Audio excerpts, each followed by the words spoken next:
दोस्तों टी20 विश्व कप के सुपर 8 मुकाबले में अफगानिस्तान के खिलाफ खेलते हुए भारतीय टीम के तेज गेंदबाजों का आया सैलाब। जहां भारतीय टीम के तेज गेंदबाज मोहम्मद सिराज और अर्शदीप की जोड़ी ने अफगानिस्तान के बल्लेबाजों की तोड़ी कमर। जहां दोनों ही गेंदबाजों ने आग उगलती हुई गेंदबाजी से अफगानिस्तान के बल्लेबाजों का किया सुपड़ा साफ और अंतिम ओवर में रोमांचक जीत दिलाकर टीम इंडिया को दिलाई ऐतिहासिक जीत। नमस्कार दोस्तों, स्वागत है आपके अपने मन पसंदीदा क्रिकेट चैनल क्रिक अबूबो में। दोस्तों इस वीडियो में हम आपको भारत और अफगानिस्तान के बीच ब्रिजटाउन में खेले गए सुपर 8 मुकाबले की पूरी रोमांचक हाईलाइट आपके सामने परोसने वाले हैं। लेकिन दोस्तों वीडियो में आगे बढ़ने से पहले अर्शदीप सिंह और मोहम्मद सिराज में से किसे आप भारतीय टीम का सबसे तेज तर्रार खतरनाक गेंदबाज मानते हैं? अपने कीमती सुझाव कमेंट में बताएं। वीडियो पसंद आए तो इसे एक लाइक और चैनल को सब्सक्राइब करना बिल्कुल भी ना भूलिए। तो दोस्तों भारत और अफगानिस्तान के बीच टी20 विश्व कप का सुपर 8 मुकाबला खेला गया, जहाँ पर दोस्तों दोनों टीमों एक दूसरे पर पूरी तरह से भारी पड़ती हुई दिखाई दे रही थी। दोस्तों इस मुकाबले में भी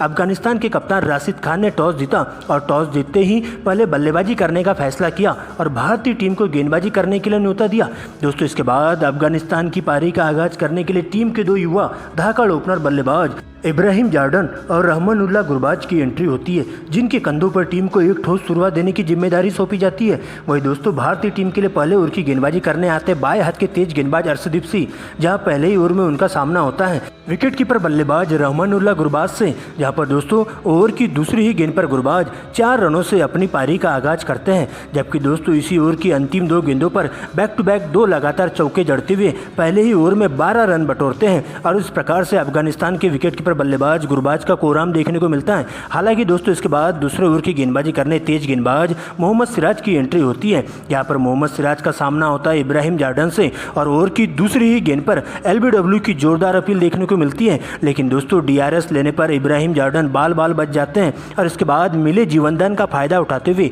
इसी ओवर की अंतिम 2 गेंदों पर एक चौका और छक्का लगाते हुए 10 रन बटोरते हैं। और इसके बाद तो दोनों ही बल्लेबाज काफी सूझबूझ भरी बल्लेबाजी का नजारा पेश करते हुए संभलकर बल्लेबाजी करते हुए देखे जाते हैं और टीम इंडिया के तेज गेंदबाजों का डटकर मुकाबला करते हुए उनके परखच्चे उड़ाना शुरू कर देते हैं। यहाँ पर दोनों ही बल्लेबाज अच्छी गेंदों को छोड़ते हुए खराब गेंदों पर करारा प्रहार करना शुरू कर देते हैं और पावर प्ले का भरपूर फायदा उठाते हुए बिना विकेट गंवाए भारतीय टीम के गेंदबाजों का कॉन्फिडेंस लो करने का काम करते हैं। लेकिन दोस्तों इसी बीच 7वें ओवर में कप्तान रोहित शर्मा के द्वारा एक आसानी सा कैच ड्रॉप कर दिया जाता है गुरबाज का, जहां पर दोस्तों शिवम दुबे की पटकी हुई गेंद पर गेंद बल्ले का बाहरी किनारा लेते हुए सीधा रोहित शर्मा के हाथों में जाती है। लेकिन रोहित शर्मा इसे ठीक से कलेक्ट नहीं कर पाते हैं और इसके बाद तो गुरबाज इसी ओवर में बैक टू बैक 2 लगातार गगनचुंबी छक्के लगा देते हैं और इस प्रकार से दोनों ही बल्लेबाज देखते ही देखते अपनी टीम के लिए ज़्यादा से ज़्यादा रन जोड़ने का काम करते हैं। यहाँ पर बॉल देखो और बॉल पेले वाले नियम के तहत बल्लेबाजी देखने को मिलती है और कप्तान रोहित शर्मा पूरी तरीके से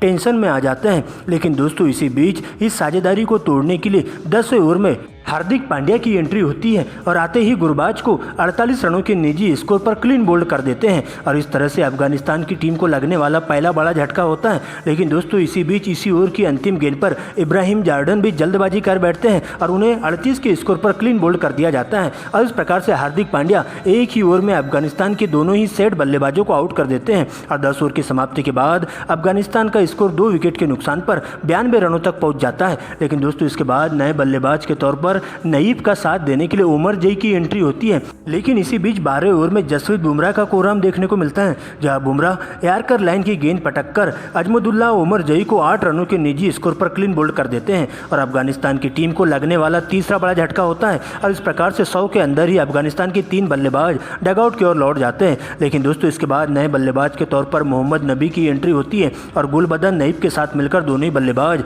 सिंगल डबल के साथ ही पारी को आगे बढ़ाने का काम करते हैं और लगातार स्ट्राइक रोटेट करते हुए भारतीय टीम के तेज गेंदबाजों के साथ साथ स्पिन गेंदबाजों का डटकर मुकाबला करते चलते हैं। लेकिन इसी बीच 15वें ओवर में नईब के रूप में अफगानिस्तान की टीम को चौथा बड़ा झटका लगता है, जहां पर मोहम्मद सिराज की तेज गति से फेंकी गई स्विंग गेंद टप्पा पड़ने के बाद तेजी से अंदर की तरफ आती है और नईब को 18 के स्कोर पर क्लीन बोल्ड कर देती है। इसके बाद दोस्तों नबी का साथ देने के लिए खुद कप्तान राशिद खान आते हैं और इसके बाद तो अंतिम के 5 ओवरों में दोनों ही बल्लेबाजों के द्वारा बॉल देखो और बॉल पेलो वाले नियम के तहत बल्लेबाजी देखने को मिलती है, जहाँ पर भारतीय टीम के के गेंदबाज विकेट के लिए तरसते हुए दिखाई देते हैं और दोनों ही बल्लेबाज मिलकर चौके छक्कों की बारिश करते हुए भारतीय टीम के गेंदबाजों के परखच्चे उड़ाने का काम करते हैं। लेकिन इसी बीच 19वें ओवर में अर्शदीप के द्वारा शानदार गेंदबाजी देखने को मिलती है और लगातार 2 गेंदों में 2 विकेट लेकर फिर से टीम इंडिया को इस मुकाबले में शानदार कमबैक करवाते हुए दिखाई देते हैं। जबकि अंतिम ओवर में मोहम्मद सिराज का भी कोराम देखने को मिलता है, जहां पर दोस्तों नूर अहमद और नवीन उल हक को 2 लगातार गेंदों में कैच आउट करवा देते हैं और इस तरह से पूरे 20 ओवरों में अफगानिस्तान की टीम 8 विकेट गंवाकर स्कोर बोर्ड पर 192 रन बना पाती है और टीम इंडिया को इस मुकाबले में जीत हासिल करने के लिए 193 रनों का विशाल टारगेट दे दिया जाता है। लेकिन दोस्तों इसके बाद लक्ष्य का पीछा करने टीम इंडिया के 2 धाकड़ ओपनर बल्लेबाज कप्तान रोहित शर्मा और किंग कोहली की एंट्री होती है, जिनके कंधों पर टीम इंडिया को एक ठोस शुरुआत देने की जिम्मेदारी सौंपी जाती है। वही दोस्तों रोहित शर्मा के सामने पहले ओवर की गेंदबाजी करते हुए देखे जाते हैं फारूकी, जहाँ पर ओवर की दूसरी ही गेंद पर रोहित शर्मा एक कवर ड्राइव लगाते हैं। जबकि दोस्तों इसी ओवर की अंतिम 2 गेंदों पर बैक टू बैक 2 लगातार चौके रोहित शर्मा के बल्ले से देखने को मिलते हैं और इस प्रकार से पहले ही ओवर में कुल मिलाकर 12 रन आते हैं। दोस्तों इसके बाद दूसरे ओवर की गेंदबाजी करने के लिए विराट कोहली के सामने आते नवीन उल हक और दोस्तों इन दोनों ही खिलाड़ियों के बीच में एक ज़बरदस्त जुगलबंदी देखने को मिलती है, जहां पर किंग कोहली नवीन उल हक की गेंद पर खासा परेशान रहते हैं और बिल्कुल भी हाथ नहीं खोल पाते हैं और इस प्रकार से दोस्तों इस ओवर में 2 सिंगल की मदद से मात्र 2 रन आते हैं और 2 ओवर की समाप्ति के बाद टीम इंडिया का स्कोर मात्र 14 रनों पर ही रुका रहता है।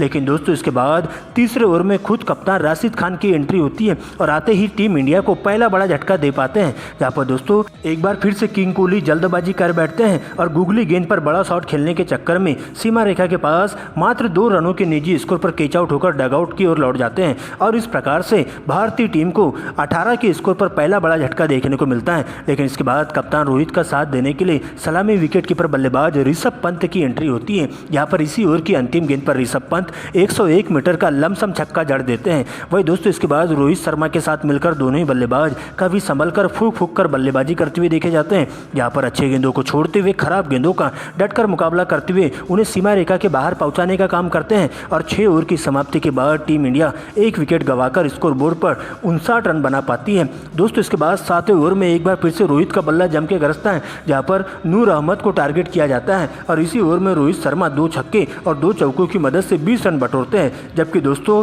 अगले ही ओवर में करीम जन्नत को टारगेट किया जाता है और रोहित शर्मा इसी ओवर में बैक टू बैक 3 लगातार चौके जड़ देते हैं और तेजी से अपने अर्धशतक की ओर बढ़ने लगते हैं। तो वही 12 ओवर की पहली ही गेंद पर रोहित शर्मा नवीन उल हक को टारगेट करते हैं और पॉइंट के ऊपर से एक जोरदार चौका जड़ देते हैं और इस प्रकार से रोहित शर्मा मात्र 30 गेंदों में ही अपना अर्धशतक पूरा कर लेते हैं। लेकिन दोस्तों अगली ही गेंद पर एक और बड़ा शॉट खेलने के चक्कर में सीमा रेखा के पास उन्हें कैच आउट होना पड़ता है और रोहित शर्मा की 51 रनों की धुआंधार पारी का अंत हो जाता है। दोस्तों इसके बाद ऋषभ पंत का साथ देने के लिए मिस्टर 360 डिग्री सूर्या की एंट्री होती है। लेकिन दोस्तों इसके बाद ऋषभ पंत का तूफान देखने को मिलता है, जहाँ ऋषभ पंत अगले ही ओवर में फजल फारूकी को टारगेट करते हैं और इसी ओवर में ऋषभ पंत के बल्ले से बैक टू बैक 3 लगातार गगनचुंबी छक्के देखने को मिलते हैं और इस प्रकार से सूर्य कुमार यादव के साथ मिलकर आगे का मोर्चा संभालते हुए कंधे से कंधा मिलाकर बल्लेबाजी करते हुए देखे जाते हैं। यहाँ पर दोनों ही बल्लेबाज लगातार स्ट्राइक रोटेट करने का काम करते हैं, लेकिन अगले ही ओवर में राशिद खान इस साझेदारी को तोड़ने में सफलता हासिल कर पाते हैं, जहाँ पर राशिद खान ऋषभ पंत को 18 रनों के निजी स्कोर पर कैच आउट करवा देते हैं और उनकी इस धुआंधार पारी का अंत हो जाता है। लेकिन दोस्तों इसके बाद नए बल्लेबाज के तौर पर शिवम दुबे की एंट्री होती है। दोस्तों अब सूर्या के साथ मिलकर शिवम दुबे दोनों ही बल्लेबाज काफी धुआंधार अंदाज में बल्लेबाजी करते हुए देखे जाते हैं और अंतिम के 5 ओवरों में टीम इंडिया को इस मुकाबले में जीत हासिल करने के लिए अभी भी 72 रनों की दरकार होती है। लेकिन इसके बाद लगातार बढ़ रहे स्ट्राइक रेट को देखते हुए सूर्य कुमार यादव और शिवम दुबे बॉल देखो और बॉल पेलो वाले नियम के तहत बल्लेबाजी करते हैं, जहाँ पर अफगानिस्तान के गेंदबाजों पर पूरी तरह से धावा बोलना शुरू कर देते हैं और 17वें ओवर में शिवम दुबे के बल्ले से 2 गगनचुंबी छक्के और 1 चौका देखने को मिलता है। तो वही 18वें ओवर में नबी को टारगेट किया जाता है और इस ओवर में 3 लगातार छक्के उनके बल्ले से देखने को मिलते हैं। जबकि दोस्तों 19वें ओवर में सूर्या का बल्ला भी जम के गरजता है और 2 छक्के और 2 चौकों की मदद से 20 रन बटोरते हैं और इस प्रकार से राशिद खान की लाइन लेंथ खराब कर दी जाती है। लेकिन दोस्तों इसी बीच अंतिम ओवर का खेल शेष बचा रहता है, जहां अंतिम की 6 गेंदों में टीम इंडिया को इस मुकाबले में जीत हासिल करने के लिए 21 रनों की दरकार होती है। दोस्तों जहां पर अंतिम ओवर की गेंदबाजी करने के लिए अफगानिस्तान के तेज गेंदबाज करीम जन्नत की एंट्री होती है, जहां पहली ही गेंद पर शिवम दुबे 1 रन चुराते हुए सूर्या को स्ट्राइक देते हैं। लेकिन इसके बाद सर पर कफन बांध करके आए सूर्य कुमार यादव अंतिम की 4 गेंदों में 2 छक्के और 2 चौके लगाते हुए 20 रन बटोर लेते हैं और इस प्रकार से लगभग हार चुके मुकाबले में अफगानिस्तान के जबड़े से जीत को छीनकर टीम इंडिया सुपर 8 मुकाबले में अफगानिस्तान को 7 विकेट से करारी मात दे देती है और इस प्रकार से इस रोमांचक मुकाबले में टीम इंडिया 7 विकेट से जीत हासिल करते हुए इतिहास के पन्नों में अपना नाम दर्ज करवा लेती है, जहां पर सूर्य कुमार यादव और शिवम दुबे नाबाद लौटते हैं। जहां सूर्य कुमार यादव के बल्ले से 40 रन तो वही शिवम दुबे 38 रनों की धुआंधार पारी खेलते हुए पवेलियन का रास्ता नापते हैं और इस प्रकार से टीम इंडिया इस मुकाबले में जीत हासिल करती है।